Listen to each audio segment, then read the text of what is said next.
All right. Well, it looks like it's the top of the hour. So good morning or good afternoon to all of our guests in today's meeting, depending on where you're attending from. If you are new to the University of Kentucky Sure Resource Center, my name is Melissa Nickel, and I serve as the primary administrator, and I'll be your meeting host for today. If you are new, today's session marks the second of our bi-monthly training opportunities for the month of September.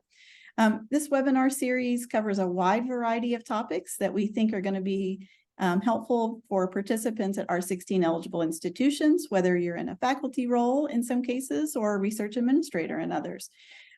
We do record our sessions, so please give us a couple or 3 days to download, trim, and then upload this video to YouTube if you'd like to go back and rewatch it at a later date. So with that, I will do a brief introduction of our speaker and we'll jump in and get started.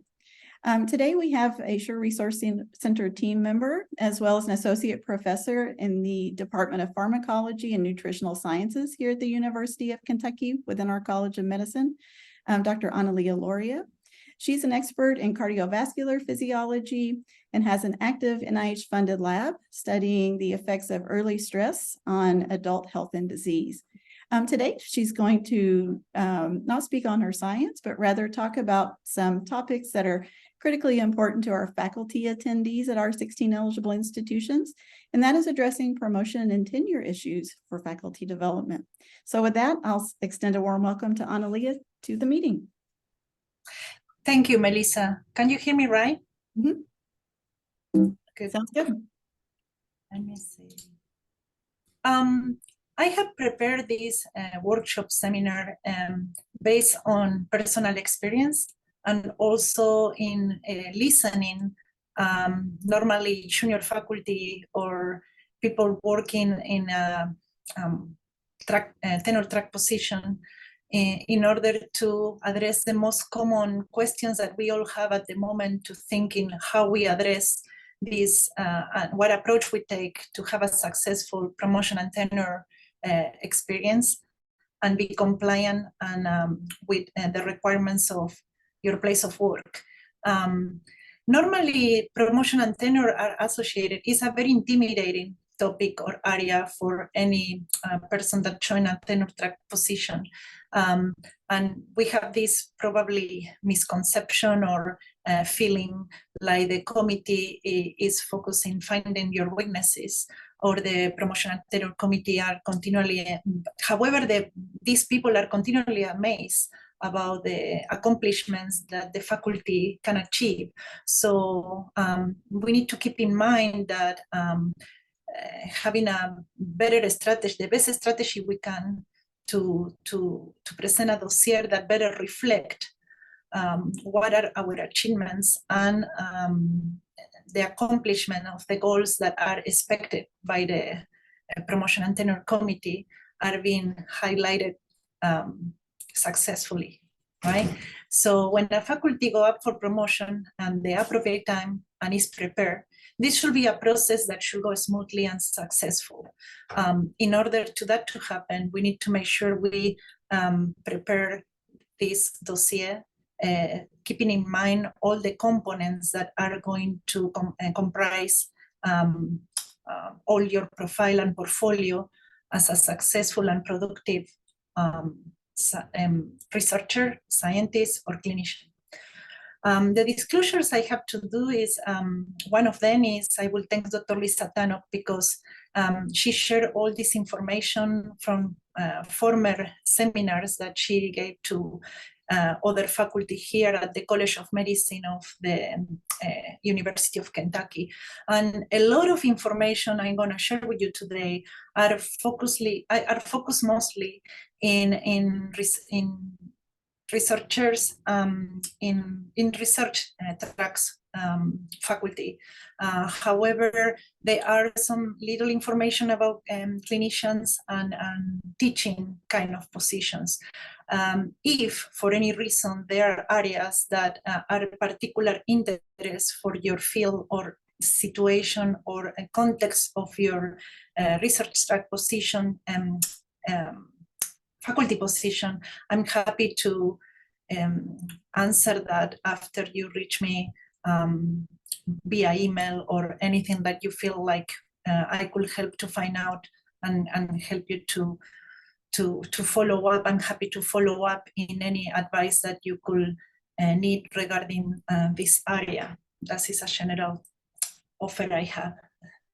So when I was preparing this seminar, I was curious about what are the myths that are most commonly associated with the promotion and tenure process.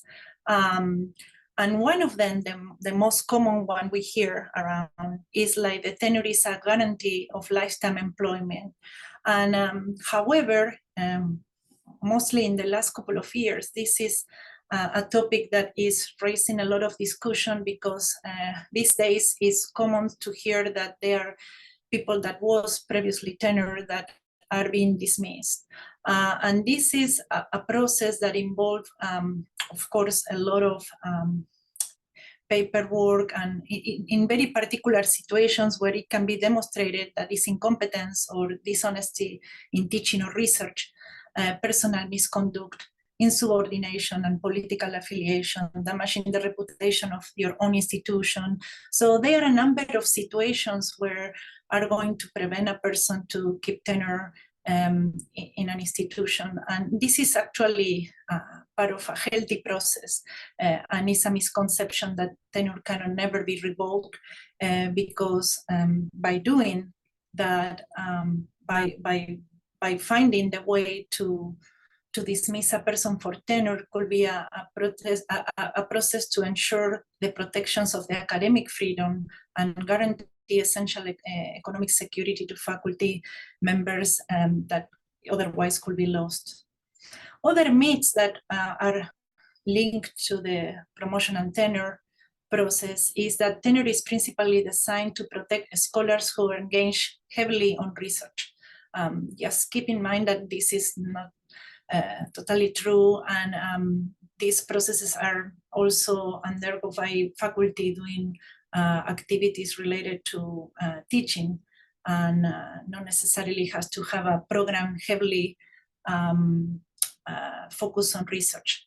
Again, this will really be according to the position like you are, and the goals that you have to have clear your job description and the characteristics of your position, right? This is depending of what is that position is what the goals you have to make sure you reach for your tenure. So tenure is a process that really is custom for each particular job description. We cannot define tenure as a one general process that fit all. So that is one of the myths. The other one is that protects the booth, as I mentioned in the beginning, that won't be something that is healthy for the academic freedom. So there are ways to prevent these faculty that are considered tenure and the booth. And also tenure stretches privilege and hierarchy, inhibiting racial and gender diversity. This is also a misconception and probably is based on the population that normally is tenure and is directly linked to the diversity of the positions available and the faculty that are being tenure that are mostly limited on diversity. So when you see that tenure is only achieved by a small population of a department of a college, it has to be with the diversity that the department it reflects the diversity of your work of place as well, right? So that means like the only way to see more people tenure in those positions is to have make sure that it's a place with equal opportunity and diverse number of diverse background faculty comprise the profile of a department of an academic unit. Also, tenure prevents individual scholars from receiving appropriate compensation in a free market. You can go out there and find statistics that shows that this is also a misconception. And actually, tenure positions in comparable and comparables to the private market are accurate and are kind of comparable.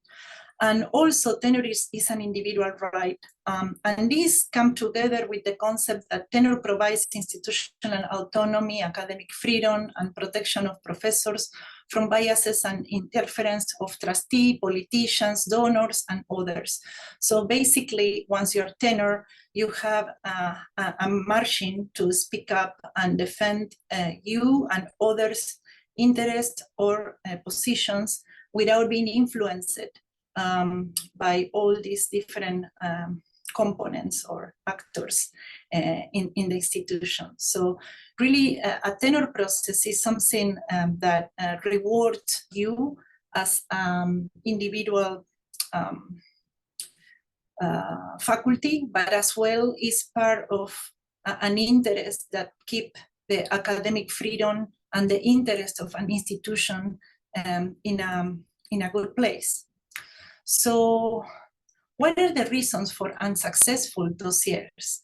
And I'm speaking in general, and something you really have to make sure is like you research about what are the statistics and the expectations and the environment of your own academic institution, because this will determine what are the rates of success and what are the actually people that have successful promotions are doing.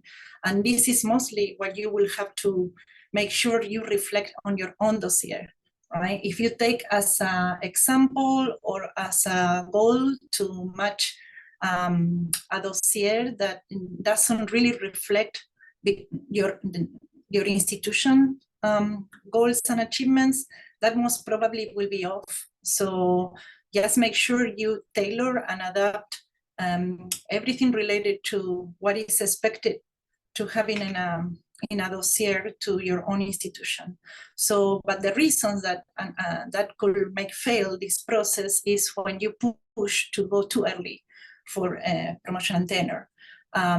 In cases where research is important, the level of funding is important, sometimes you have enough funding but not enough publications.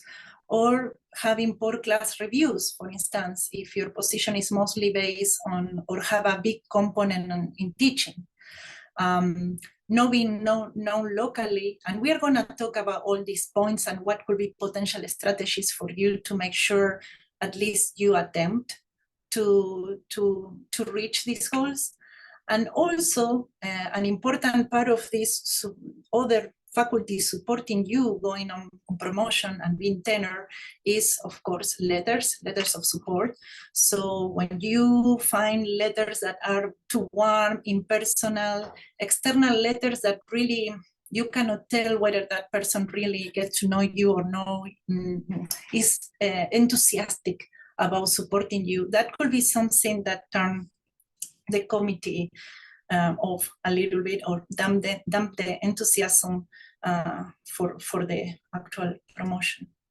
This is just for you to share with you, for instance, what we undergo here at the College of Medicine at the University of Kentucky, how complex this promotion and tenure process and time-consuming and long can be. So all these steps are subjected to deadlines, and you have to make sure things are being developed accordingly with your tenure clock, right? So yes, this is a process that is that complex at this figure. Then therefore you have to first find out what is the timing for your promotion in your own institution, right? And this is just as an example where you have clear what are the due dates for key events that are going to be important to submit a successful dossier. When is the right moment to collect materials for fixing your dossier? How we prepare the dossier? When is the best moment to request external letters or internal letters. It's like you may now feel like all this is a lot of information you need to gather, but at the same time, you can make sure you contact faculty affairs or the faculty development in your institution to see what are the workshops like. I can do this general workshop where you will be aware of things that probably you were not that familiar that are going to be important for your tenure process. However, you may have specific workshops in your institutions that you can look for and make sure you join them, and specific contact people in your own institution that I'm sure they are going to be available to guide you and provide you the information you need. The important here, the message I want you to make sure take home is how important it is to tailor all these materials and all these goals that you have to start gathering really early on the process in order to have a successful tenure and promotion and tenure supportive dossier. And this is what I'm referring about looking for resources. If you are not that familiar where these resources are, you always can go to the website of your institution and trying to look for faculty resources where can be listed workshops that could be important or useful for the whole and guide you in all this process. So the resources are mostly there. Sometimes are not they come through the email, sometimes they come through other type of advertisement. But if you feel like you never have seen this kind of advertisement or didn't hear much about this kind of guidance, you need to look for it, because most likely it's gonna be some unit or faculty related office that may develop some of this kind of workshop tailored for your own institution. So it's important to keep this timing clear, right? When you join a department, it's not always clear when is what is exactly the clock, the tenure clock, but average is 5 to 6 years in rank is go early, go to year 6 and year 5 and 6 is considered to be early. At least you have the achievements that you can support submitting your dossier. But again, this could be slightly different in each institution. So it's important to know when is considered that you are going early up for tenure, and then what is going to be necessary to support, or what will be the rationale for you to request to go up early, right? That is important. So that's something that is most likely necessary to have the support of your chair and to help you to address what is needed to achieve that goal in case you want to go up early. And honestly, that is something that is not a secret, or is kind of a common sense. In order to go early, most of the committees will expect to exceed in all these requirements that are asked to people that submit their dossiers just in a regular expected time. So overall, what the whole dossier that you prepare should reflect? Well, your CV and dossier need to demonstrate like you have a sustained activity, right? And it's not just a momentum when you remember you were in a tenure track position and say, oh, let's do a bunch of development courses, or let's get invited to a bunch of online seminars, and then everything is concentrated in a year to 6 months, kind of in a way where you did a big effort, but you were not able to keep it constant across the whole process of development in your faculty position. So show sustained trajectory is the best way to prove that you are growing as a faculty until you reach to a point that you deserve the promotion and tenure. So when we think about a dossier preparation, you don't think like it's all on you. You are mostly in part to develop your CV. I put here UK format. Sorry, I forgot to remove some things that are very specific for our institution. But in this case, we have University of Kentucky format that is very important. We are compliant when we apply for this. You need to make sure whether it is also valid in your own institution, because that is important. And you need to be compliant with forms, format, and page limits. Anything that is established, you need to make sure you have clear what are the rules, what is expected in terms of materials. If you are lucky, we have, for instance, a really good administrator in our department that is in charge to look for all these small details for us. And when we miss something, that person can quickly reach you and tell you, look, this is too long, or this is too short, or you are missing this kind of thing. So you don't need to expect you will have that person. You are the own responsible to make sure you are compliant, and with the dossier preparation and the supporting documentation you decide to use is up to you.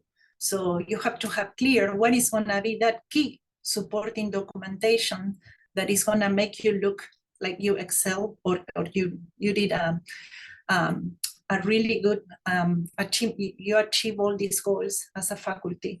However, the chair also have some responsibility, because you need to make sure that provides data to meet the statement of evidence of your department, of your institution, provide annual evaluations and reviews that also are going to be important quantitative and qualitative data that are going to be used.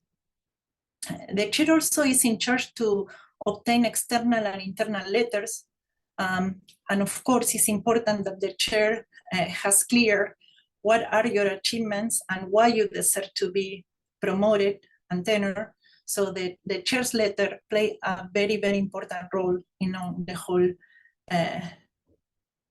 process. So review your department's criteria for promotion, and make sure you are not missing any important component. This is just administrative, but at the same time, for a reason, they expect you to include all these different sections, because they are review criteria.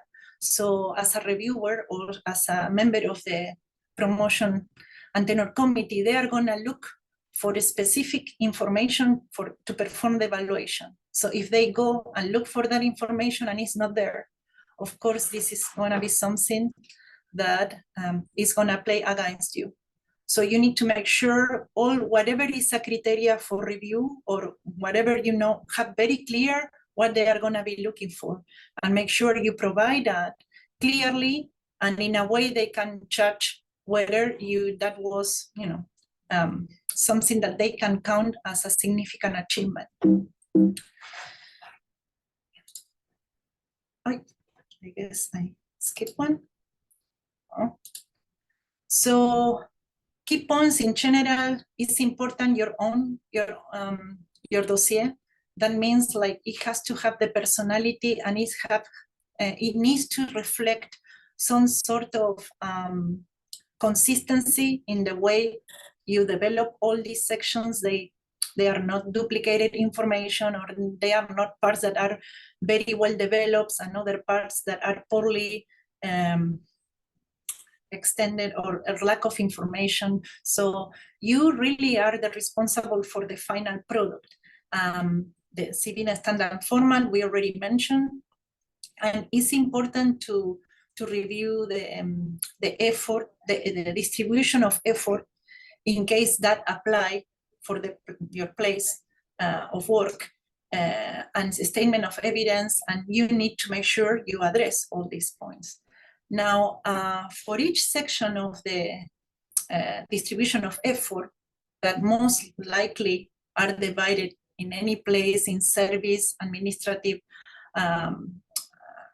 contributions, research, instruction, there should be evidence in the dossier and in the personal statements. Of course, the chair is going to address in the letter each of how you perform in each of these components.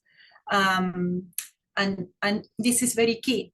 If you have a distribution of effort that is mostly focused on teaching, you have to make sure like your teaching statement is developed accordingly. And you don't have a very long statement on research when your research is not the strongest of your portfolio, and vice versa. If your research is strong, that's what it should be reflected in the statement for research. Whether if your role as a teacher or instructor is smaller, that should be proportional. That is what we call proportional to the distribution of effort. Again, typical dossier.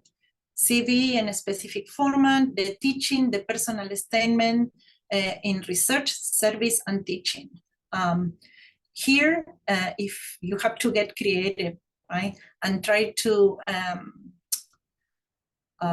fulfill what is expected for you to deliver in each of these areas. For that, you need to, of course, it's based on achievement and your own performance. However, you have to make sure you put this in a clear way to determine quickly whether you are making significant contributions to each of these areas. For instance, you can use specific examples, or we will get a little bit in depth on each of these three areas of service, teaching, and research with some suggestions on how you can make sure, of course, you did what you did in the course of 3, 4, 5 years. If you are going to sit and write a statement a couple of months before you submit your dossier and you were not taking care of a vision of how you need to conduct your career in the last couple of years, it's going to be really difficult. Hopefully you did enough to come up with good research, service, and teaching statements. But if you need to be conscious very early on in the tenure process that you need to be actively completing and developing activities that are going to be adding the strength to each of these areas. What I'm trying to say is, if you neglected service or teaching during 2, 3 years, it's going to be really hard, really difficult to come up and show progression and a good progression over time and improvement in something that wasn't developed accordingly. So that is important to keep in mind really early on. If you are not maybe thinking in going in the next 1 or 2 years, I don't know where exactly are you on your clock, but these things are never too early to start to think seriously about how you approach. And hopefully, if you feel you are weak in any of these areas, it's not too late to start to develop activities accordingly in order to try to address that weaknesses. So don't leave it for the last couple of months, because again, this is something like you need to document effort, progress, and performance. So those things are a process that reward a long-term kind of achievement across a whole tenure process. Okay. So for these personal statements, usually, again, all the numbers or limits I'm giving are specific as an example of what I have seen across a couple of colleges, but this may be different in different places and institutions. So I'm just giving you examples of things that are currently something you need to pay attention, whether they are specific rules for that. But normally you will have personal narratives that have a limit of pages, so you need to make sure you address that. They are not too short, not too long. Don't really have a curriculum, and then basically your statements are bullet points to highlight things that are in your CV. So you really have to use those statements as an opportunity to go in depth of what of those achievements you have listed in your curriculum are important and worth to be rewarded, right? So look for visions of the department, visions of your institution, how you align with those, what are you bringing new, why you think like maybe if you're a strength, look for a strength you have and try to reflect that strength in some particular area. If you are good recruiting diverse students, or if you are good serving in some sort of committees in your institution, that is something like explaining why and what is the commitment you have for a specific cause, which is why diversity or inclusion is important in terms of research or teaching. You have there the opportunity to really get to reflect and expose who you are in terms of a valuable member that is going to be eventually tenure and is going to be a permanent member of the department. So you have to build like a profile that is somehow something that promotes you, not just rewarding you for your great achievements in the personal area, meaning you have a bunch of publications, you have a bunch of grants, but really it's a nice opportunity to show that you are engaged with other faculty, with the students, with a vision of the department, and you are bringing some value to the academic environment. So that is of course, the curriculum.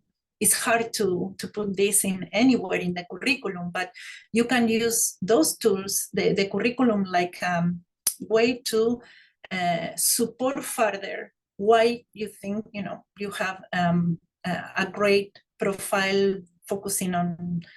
I keep going to diversity because it's an area of my interest, but in service, the service you do may be related to diversity, or maybe related to undergraduate students programs that you develop, or you are a mentor, or you serve as a mentor or reviewer, or if you serve as a reviewer in papers, in grants. So it must be something that you can use to highlight the importance of your role as a member of a department. But if you can show that you can balance different areas and check the boxes across the most, integrative kind of profile, of course, that is challenging because you have to develop an everyday kind of dynamics in your place of work, that you need to make sure you do many kind of different things, right? That you publish, that you apply for grants, that you attend to workshop for your own personal development, that you mentor students, but also give some classes and some instruction, and you serve in committees, inside, outside. So yeah, you can get really, really busy. We will talk about getting busy as well. Again, everything you do is gonna look busy, but really you have to adapt it to go in the same direction, right? It's gonna be difficult to put goals where it pull you in very, very different areas and very different activities. So it's a way to develop something that you can, let's say, afford to be productive in different areas, just keeping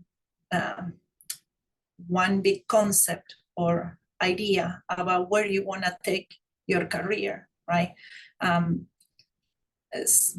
Sometimes it really shows when you put bullet points for things like, just for check the box, that you have done things along this process or along your 5-6 years of tenure track, just to check a box. We know intended rational.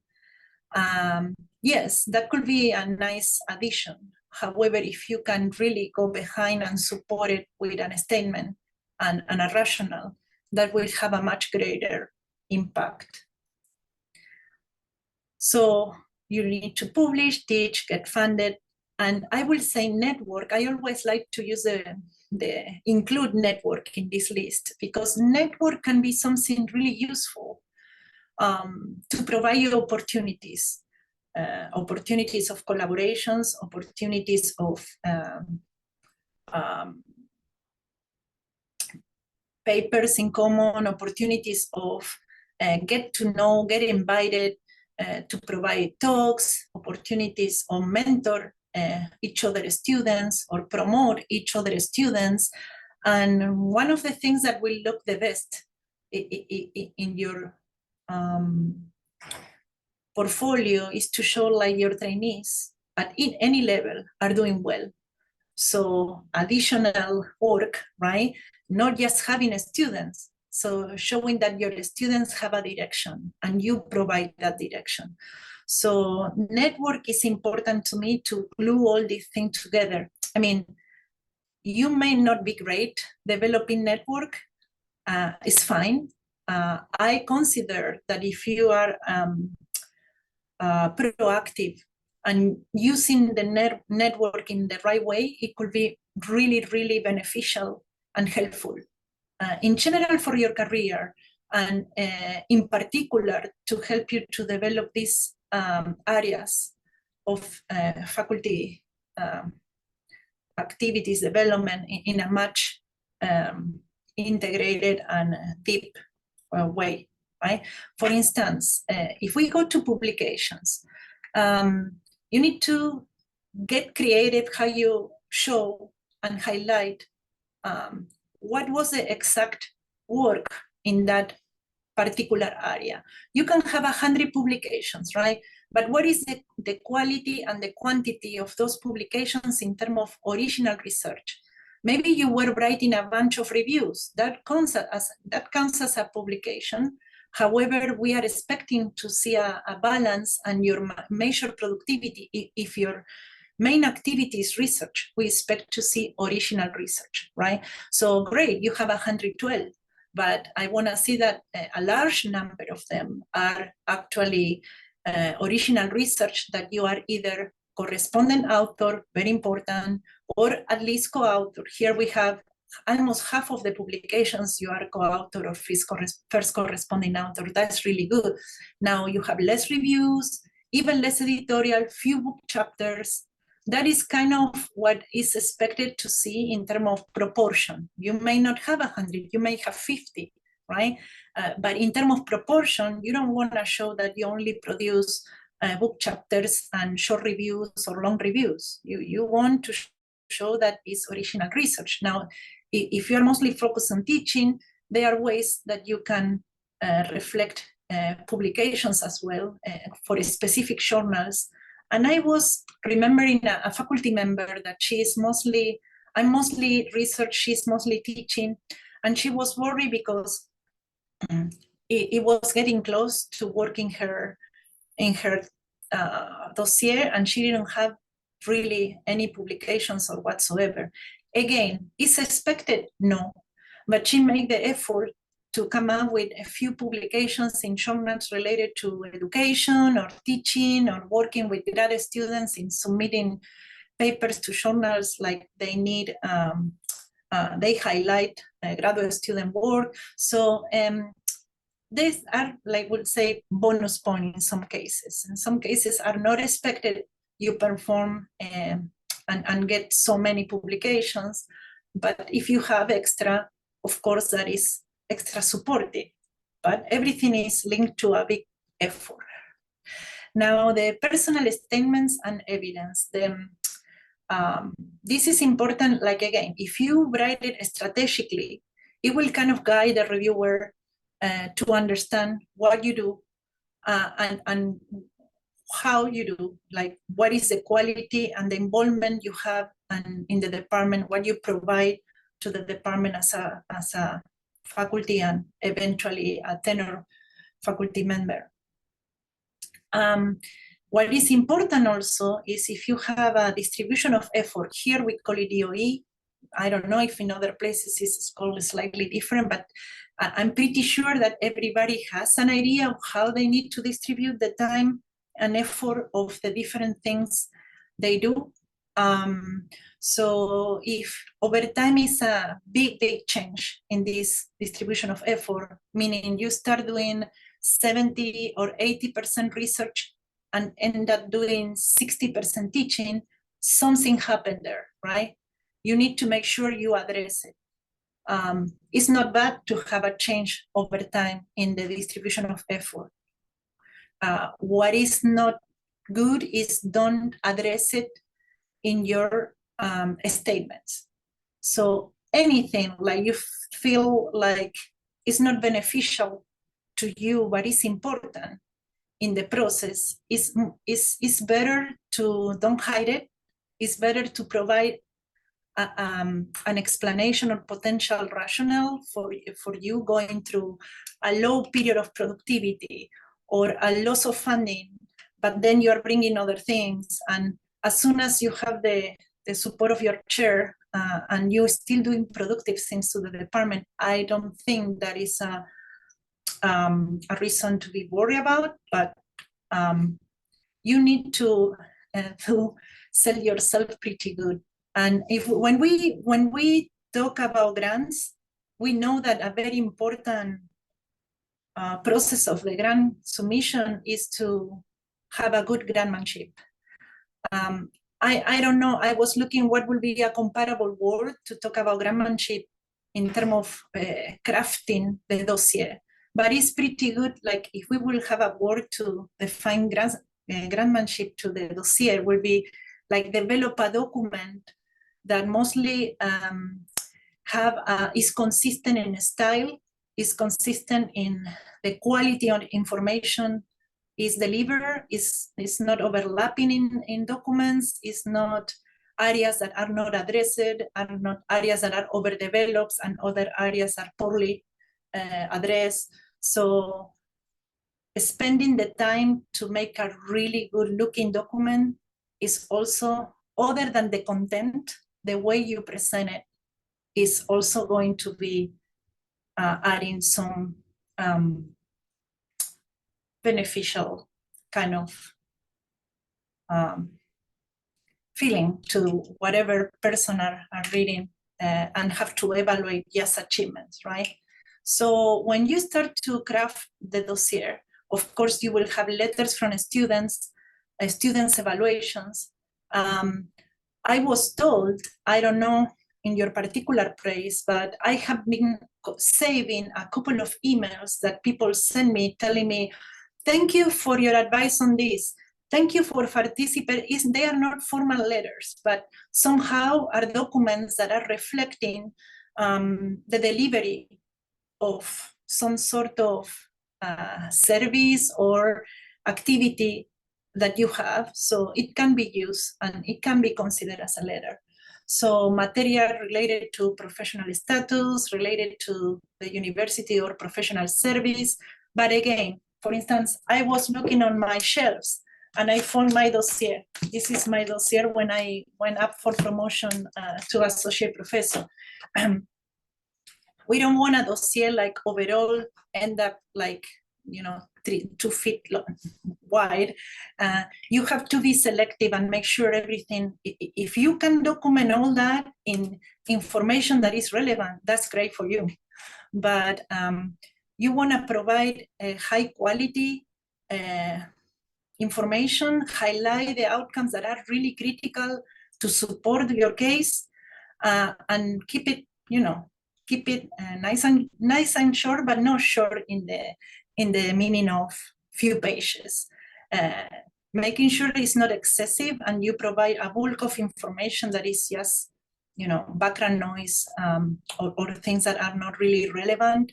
And when you have other areas that were not accordingly addressed. So that's what I mean when I was talking about consistency. So those are the main topics. Let me see if it's a question that is worth for me. When it comes to publications, the table you show is cumulative or limited to the tenure track. Of course, when you do the table, you will include prior publications to your tenure track period. But the ones that are being, and please, somebody, I don't know, has another comment, like Paul, if you have a comment on this, but they are evaluating your tenure performance. So I will say, like, you can have 50 publications prior to your tenure track, but if you have, poor record during your tenure track, I guess that table is mostly focused on what you achieve as an independent researcher or teacher, right? Yeah, that's right. I mean, if you had 50 publications and really did super well before you started your tenure track position, and then you had, to make an extreme example, 0 in the 5 to 6 years you've been on tenure track at your institution, that would not be good, even though your overall publication record might be fine. You have to demonstrate consistent productivity as an independent. And again, the quality of let's say you were doing a lot of original research and suddenly you have 10 reviews during your tenure track. Well, yeah, that counts as publication, but that is telling like a momentum there in terms of what you are able to produce as an independent researcher is not that much. And I would add, since this always comes up, you should be very clear at your institution what the expectations are for appropriate rate of publications if you're doing research, because it varies quite a lot from institution to institution what they would expect. And you'll find that generally the guidelines are have some subjective components to them as to, because the impression of what people have in terms of what a quality original research publication is obviously going to vary a bit, and you need to be clear by talking to other faculty members at your institution what is typical expectations of what would be considered to be good productivity. Because it's going to be different depending on where you are and what size your institution is and that sort of thing. Yeah, it's very hard to put a seminar like this and come up with general, rules that can apply across places, because you really need to inform yourself in what are the expectations. Just as an example, we have a tenure track faculty, assistant professor, a person that I train with. She's in a different institution. We go to meetings, we were talking, and she's like, I'm not getting my first R01. I don't think I'm gonna make it to the tenure. And they give her even the 1 year notice. Then the chair has a meeting with her, and they were reviewing her performance more in depth. And she has a really good record of publications and a lot of other than NIH funding, right? She has American Heart funding, other small institutes, but consistently was able to get funded in smaller grants across the years. Well, she was promoted, even like she was so scared that she wasn't getting that R01 that was actually a norm in her institution. They still considering that her efforts, the quality of her publications, and the smaller grants and greater service in teaching she was performing was enough to reward her. Doesn't mean that's always going to happen, but I mean, like, if your distribution of effort, you perform well across many areas, if you can have one that has some sort of weaknesses, you may be kind of having better chances to still going through, instead just focusing in the strength of one single area, that if you don't really make it, then the other 3 are so weak that are not going to be enough to justify you to get promoted. Can we a copy of this presentation? Okay, well, I guess you could. Again, these are tips for success. Again, track your activities. To me, this was the most successful tip I got when I went to these kind of workshops in other places, right? Make spreadsheets. Every time you have a contribution, you are invited to give a talk, or you have an abstract that submit to a meeting, keep filling up and updating your CV, because if not, it can be, I'm telling you must know this now, that updated your CV in waves every couple of years can be painful. So the best way to keep up to date your CV is gonna save you a lot of time. Organize this information in many people, depending how obsessive you are. I know people that do spreadsheets and they record everything with dates, amount of dollars, or number of students, all detailed information in a spreadsheet. You may not need this, but as soon as you have organized folders where you make sure you save achievements, emails, you have a publication folder, all these kind of service recognitions, certificates, things that you get there, and sometimes we forget in an email or forget in a paper, that they give you a certificate paper and you get lost there. Maybe you want to scan it and have an electronic version. You just need to make sure those little small achievements are being organized and recorded. You don't miss it. So it's information that you can use to craft your dossier later. And of course, set a schedule to do all these kind of achievements in terms of development or contributions or participations and local or national meetings, and try to stick to that schedule.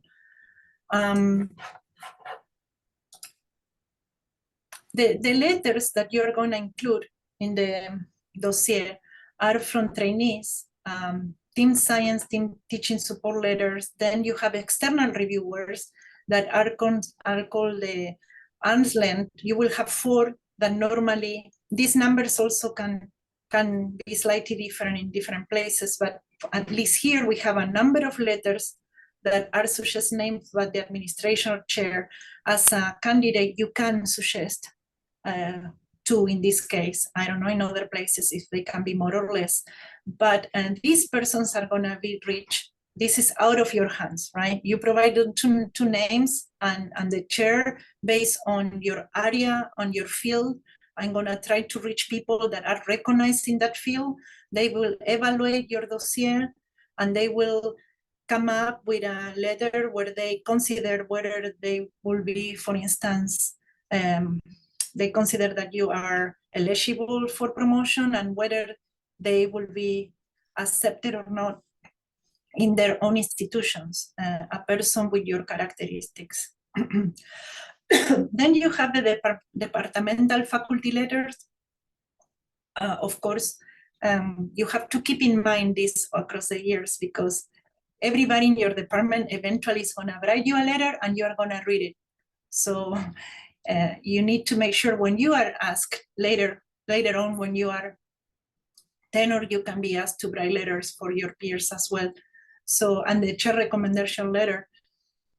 So keep in mind that for your anybody outside or your faculty peers that can write letters for you, they are going to be based on the evidence and that you provide by, you will provide them with your statements and your curriculum, plus what they know you have done over the years.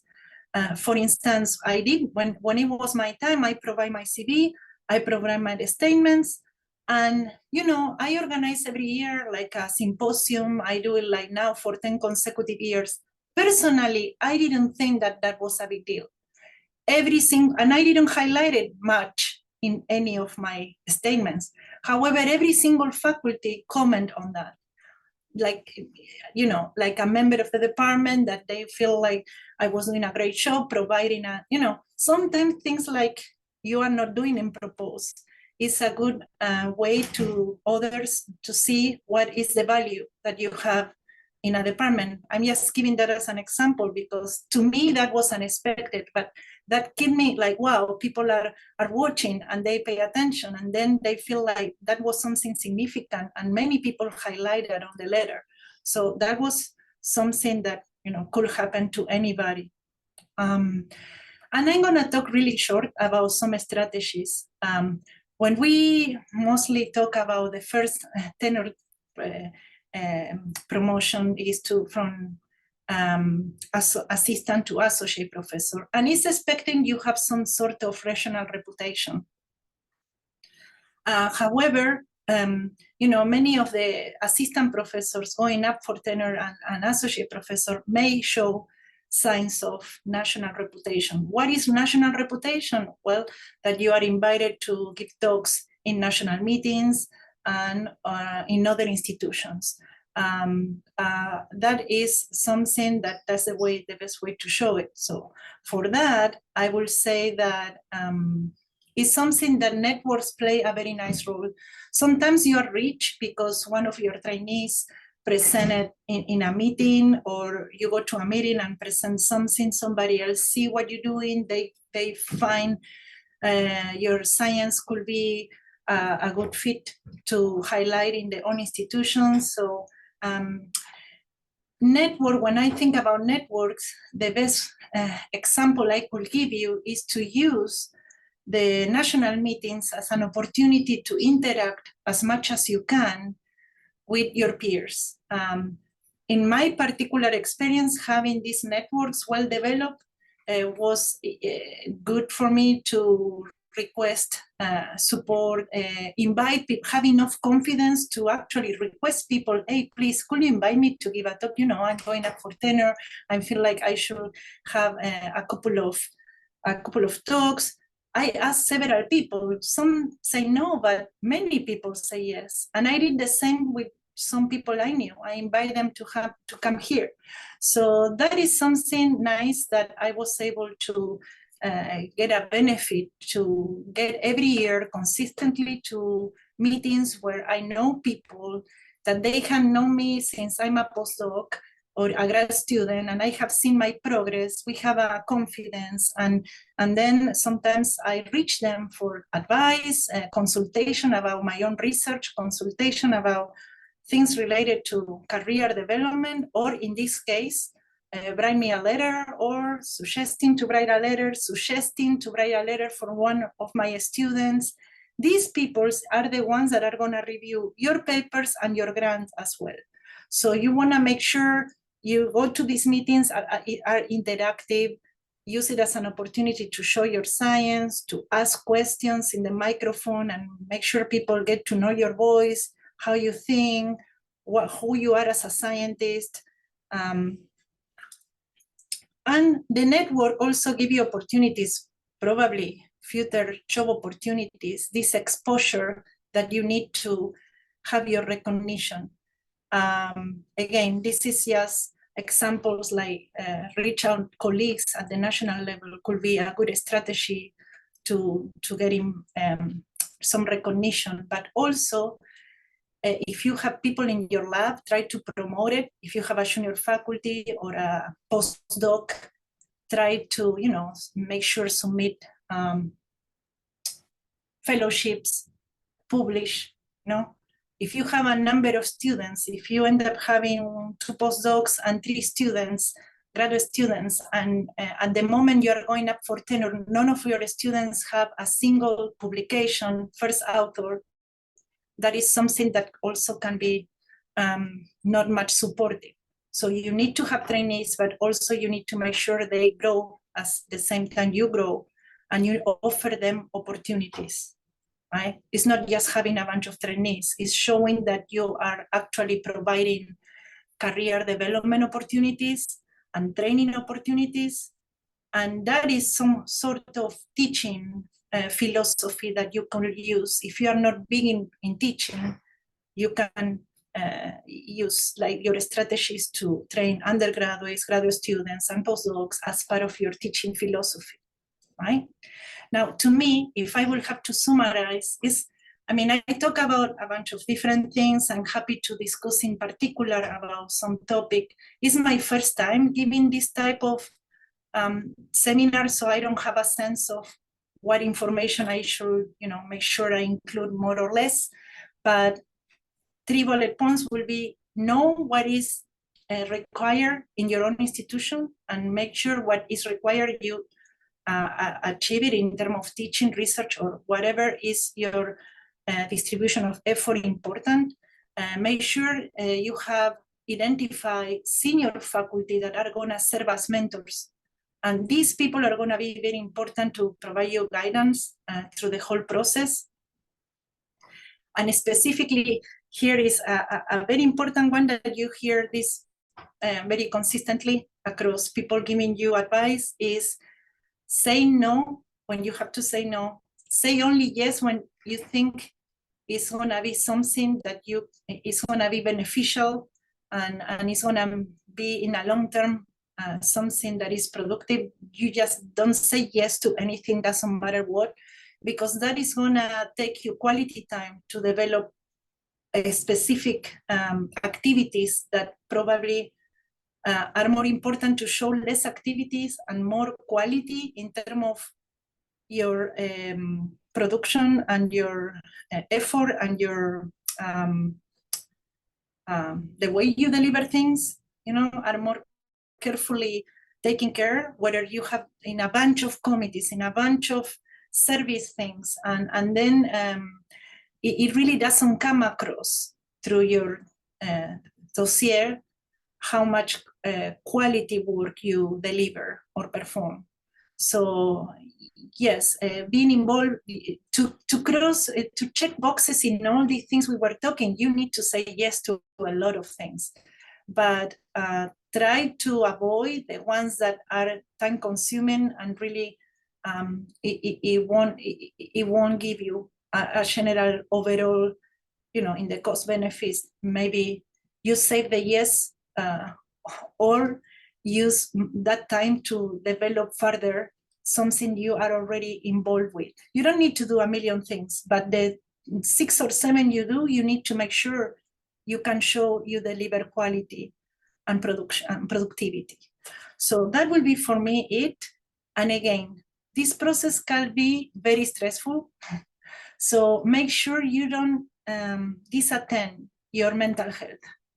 And I'm going to tell you like a person that freak out during the whole process.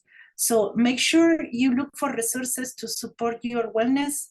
And I'm pretty sure this is an example. We can go here to the College of Medicine and we do have resources to mental health or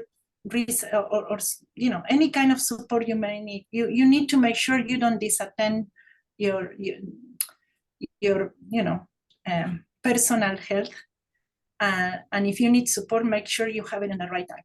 That's pretty much it. So good luck. And I don't know if we have another question that you would like to ask me or anyway. I'll add one quick comment. I'm going to have to leave shortly too. On the learning when to say no, when to say yes. When you say yes to something, before you say yes, make sure you understand what the time commitments are for what you're agreeing to and what is expected. That it's not, you just don't agree to something because it sounds like it would be useful for building your portfolio and then realize that it's way, way too much work because it could adversely impact other things that are also important. I agree on that. And at the same time, it's nothing wrong to say yes and try. And then be like honest and go and talk to the person that invited you to that committee and say, look, I thought that I will have enough time to commit to this, but I don't think I will be able to keep up with this, whatever is expected me to do. So I will prefer to step down. I have done it in a couple. After I have enough service, I was able to start filtering and things that I feel yes, and I was pushing it through 1, 2, at the 3rd or 4th year and say, maybe it's time to me to don't renew or to tell them, look, I just can't at this moment. And everybody's really supportive. Nobody, if you are, it's better do that keep sitting on a chair in a committee and you don't even participate, or you miss most of the committees, or you are not really being part of whatever is your role in that committee.